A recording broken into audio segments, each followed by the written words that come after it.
এত কষ্ট কইরা এত কষ্ট কইরা লাভ হইতাছে? ভাই এটা তো হচ্ছে যে মনের শান্তি এবং মনের আনন্দ। YouTube, Facebook, TikTok ভাইরাল হওয়ার ধান্দা আছে যে ভাইরাল হইতে চাই। টাকা-পয়সার ধান্দা নাই আমার।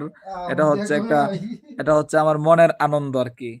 কই কষ্ট করতাছি? আমি কোনো কষ্টই করতেছি না। এক রকমের টাইম পাস। কিন্তু এখন বর্তমানে আমার কাজকর্ম কিছুই নাই।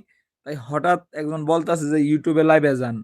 তা আমি প্রায় ১ বছর পরে YouTube এ লাইভে আসলাম। দেখি আমার ৩,০০০ সাবস্ক্রাইবারের মধ্যে কয়জন আসে লাইভে যুক্ত হয়। আইছে মাত্র ২ জন আছে বর্তমানে। একটু আগে ছিল ৩০ জন। এভাবে আসবো যাইবো। এটা একটা মনের আনন্দ এবং মনের শান্তি। আর কিছুই না। আর যদি টাকা-পয়সার ধান্দা থাকতো, তাহলে ভাই আমি ক্যামেরা কিনলাম, তারপরে মাইক্রোফোন কিনলাম, ড্রোন কিনলাম, গিম্বল কিনলাম। আল্লাহর রহমতে ইনকাম করতেছি। ইনকাম অনুযায়ী